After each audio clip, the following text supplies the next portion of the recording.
Avant même de rentrer dans la bataille, Olivier Véran jette l'éponge. L'ancien ministre de la Santé et porte-parole du gouvernement a annoncé mardi soir qu'il ne se représenterait finalement pas dans la législative partielle de l'Isère. Vacante depuis la démission de celui qui l'avait battu en juillet, l'ex-LFI Hugo Prévost. Je ne serai pas candidat à l'élection législative partielle qui se tiendra dans la première circonscription de l'Isère, a-t-il écrit sur X, expliquant avoir réfléchi à tête reposée, après 12 années de mandats locaux et nationaux menés tambour battant. Un jamais qui veut dire pas tout de suite. Disant n'avoir jamais considéré la politique comme une carrière, Olivier Véran explique vouloir servir son pays autrement et s'engager différemment. Il est temps pour moi de prendre du recul, salutaire, nécessaire, poursuit-il, mais ce n'est pas un adieu. Car en politique, jamais, ça veut dire pas tout de suite.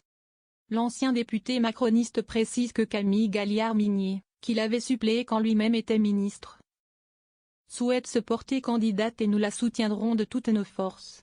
Les dates de cette législative partielle ne sont par contre pas encore connues.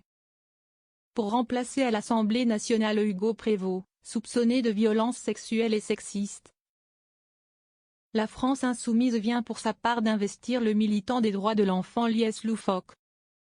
Une guerre locale PS-LFI.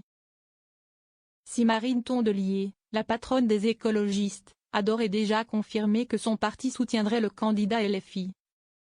Dans le cadre de l'accord de répartition des circonscriptions du nouveau Front populaire, le PS local a proposé une autre candidature, celle de la conseillère départementale socialiste Amandine Germain, plus à même de l'emporter, selon eux.